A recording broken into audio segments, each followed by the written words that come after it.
and then suddenly having that break. Well, for me, it's like goes back to this whole thing of people have so many problems with their health, and they just learn to accept that feeling shit is normal.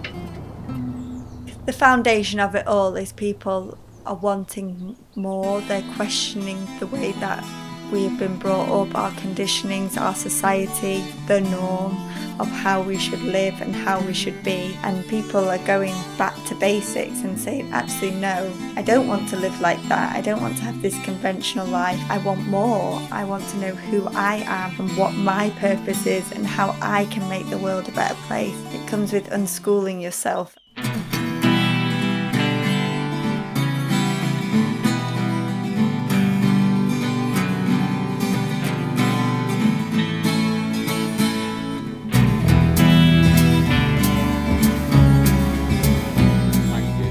There's like a frame and then there's a natural canopy of kiwi coming over the top, or different vines, different crawlers. So what you want to do is you want to sit in your house tank and you want to eat grapes off the vines from the ceiling. Kiwis, grapes, passion fruit, why not? Love.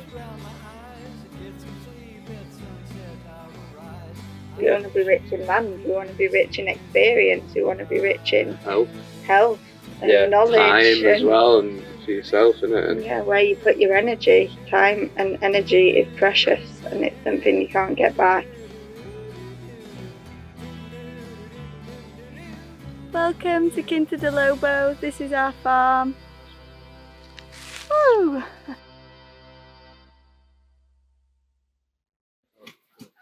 It could grow like this way, over it.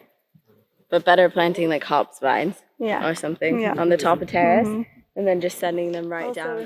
We met each other traveling in New Zealand. We all worked on a kiwi orchard together, which was really fun, actually living in our vans next to the river and working on an orchard for a few months while traveling. Our idea is we were constantly around the campfire by the river planning out how and where we would make certain water systems and pond systems and rebuilding houses with clay and natural technique. But you could always start here and extend it this way if you'd like. They turned into something. We manifested the direction that we all wanted to go in, and it just so happened that the direction we were going in is a very similar direction that they're going in. So.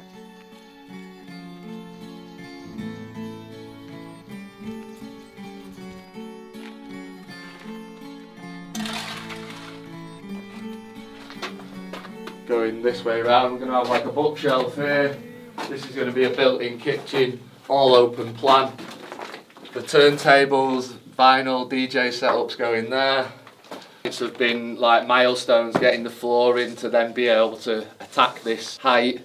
When the fires happened, there was a big tree here. There was the stone pine. So the canopy of that tree, I'd imagine, would be quite big up top.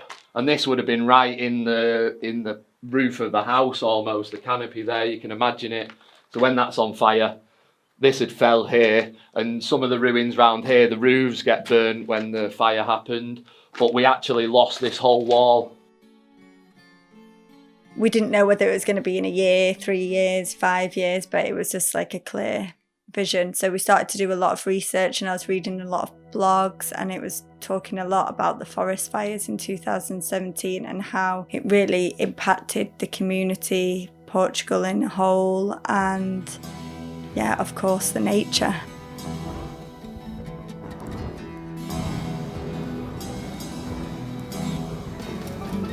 The 2017 fire season in Portugal was the most destructive since reliable records began. Persistent drought and storm winds from Hurricane Ophelia caused fires to spread at incredible speeds.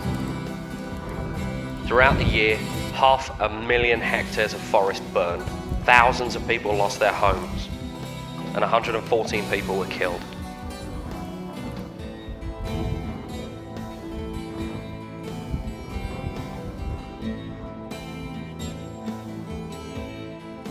And this was where the fire mainly tore through.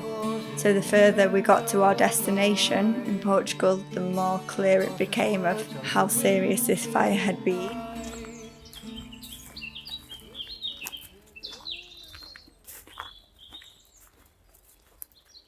My first initial thoughts was imagine building something and harmonising with the landscape and the nature, and then literally in one day it could just be gone. It kind of made us feel that we needed to be here, we needed to be implementing all we had learnt and all we can give back. So yeah, pine don't survive, but because these have been protected by the oaks, they've survived the fire. These guys here that are already bigger than the oaks are like 3 or 4 years old. They weren't even here when we were here. But look how fast they've grown. And that's it, it will return one day. You could pick anywhere in the world, you could go to the most luscious, beautiful part of the world and you could decide to be there, but then does it really need us? Probably not, you know, it's probably better without us. Whereas here, I feel we really are needed, like our work is needed. We need to care for the earth, we need to give back, we need to rewild, we need to regenerate, not just the landscape, but also ourselves. I think it's a very important part of the process. So basically this is ours and this is the border. And this is where they've chopped all the trees down to make a vineyard, which is really sad. They chopped trees that survived the fires, like 70-year-old oak trees. But then on this side you have luscious green paradise that's going to keep growing and growing and growing. It looks like someone's had this idea before you. Have you found that anywhere else on the land? We have, yeah, we've like thought, oh, there's going to be some stairs here, imagining, you know, like, and at the minute it's just all overgrown, mud has, you know, washed down and whatnot. And we thought, yeah, some stairs here, dug away, and then found some stairs. Like, sweet. Literally at the chickens. Permaculture in general is a very holistic system and way of looking at land and the environment that you're living in and how you can integrate yourself into it rather than completely control it. I've been making these into sculptures and stuff. As you've seen, these become dream catchers. It's just a circle. Perfect dream catcher. Even got a hook to hang it up now. Read nature and work alongside nature and help improve the ecology naturally in regeneration, rewilding, permaculture. There's really lots of buzzwords for kind of very similar concepts of just coming closer again to nature. This part here has just been cleaned and is getting ready for a tank. We've got various ponds and tanks planned and mapped out throughout the land, so it's essential to have water for the fires, for protection. To rewild this place we need to irrigate the land to grow the trees and the vegetation we want. So yeah, these are essential. And the plan is this one's going to be a brick tank because it's easier to navigate and manage. Yeah, with the water we get that up through a ram pump. That's a mechanical pump. This is fed by gravity through a waterfall we have further down the land. And with this gravity we have like a non-return valve and it pumps the water like 150 metres and maybe 30 to 40 metres height. Look at that. Ginkgos are doing really well, aren't they? That's 1 year, 2 years, 3 years. You can see the growth there, one to there to there, and then the rest. 3 years, boom. What we are doing to help the forest is letting the forest be, implementing different waterways through the land, harmonising, mimicking nature, putting swales and hugels, which is using a lot of the burnt wood from the trees and creating mounds to slow the water down so the new trees can really get all the nutrients. It doesn't all wash away because here the weather is you have summer which is extremely hot and then you can have the winter which is not so cold but we can have a lot of rainfall. So you can imagine the soil is getting burnt and then the rain is coming and it's just washing all the nutrients away. So it gives the new trees a chance to flourish.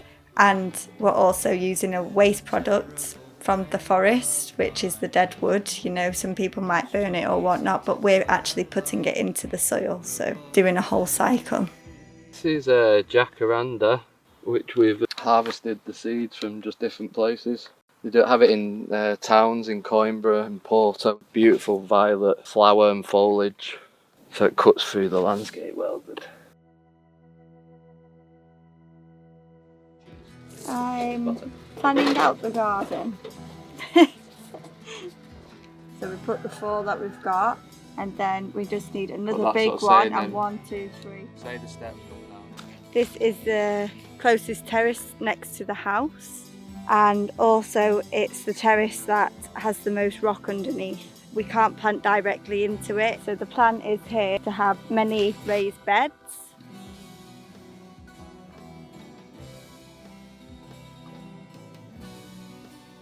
A lot of our seed we collect from friends. We try to do seed swaps and seeds exchange because this is where it begins. It's completing the full cycle. For us, it's really important. It's not just growing the vegetables and eating the vegetables, it's everything else in between. So letting things go to seed, after that collecting the seed and continuing the cycle.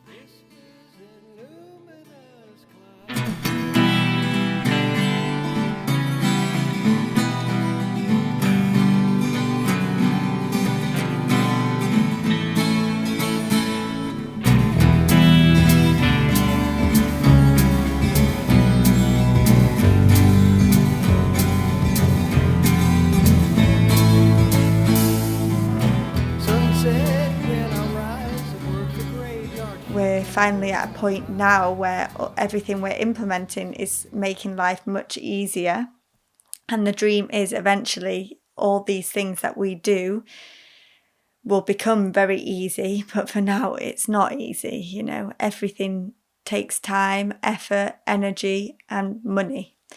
And yeah, it's giving people the chance and the opportunity, like we got given, to be free in a creative space, see how it works. Fundamentally, the project, how you've always got to be on your toes thinking. Giving people a nice environment to feel themselves, feel creative, really see what the project's about, and hopefully they get inspired to do this in the future. This place will have an abundance of things we can offer to people in exchange, and that's what it's about as well. We don't plan to eat all the fruit on these trees ourselves, we want to share with everyone else.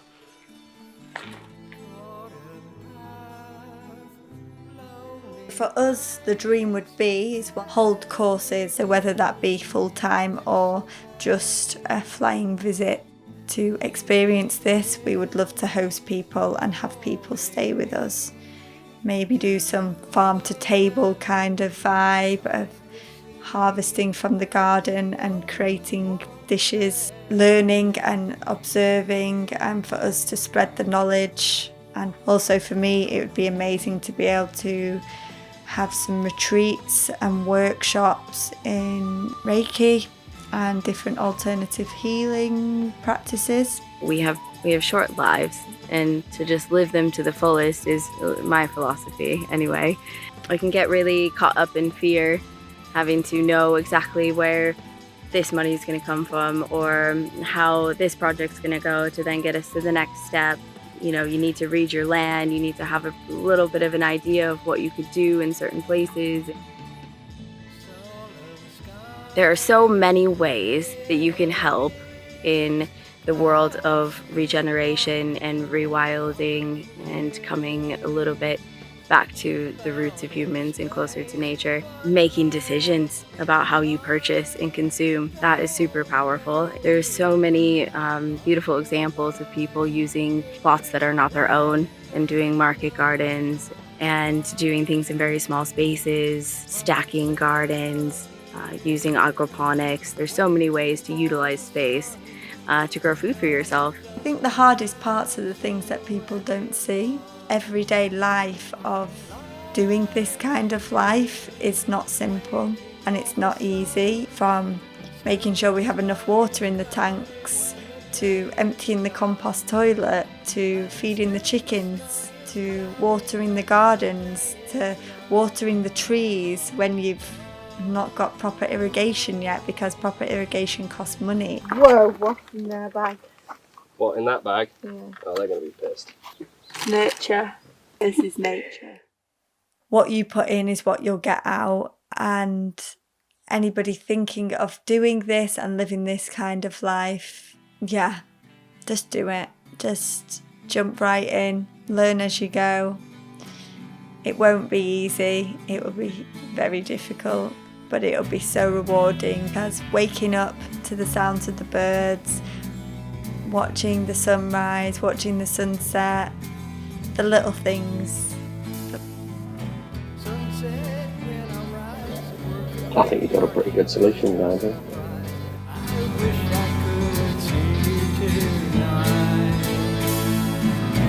Shadows of the sun, but lumber paints me darkly behind her. Wishing I could make it.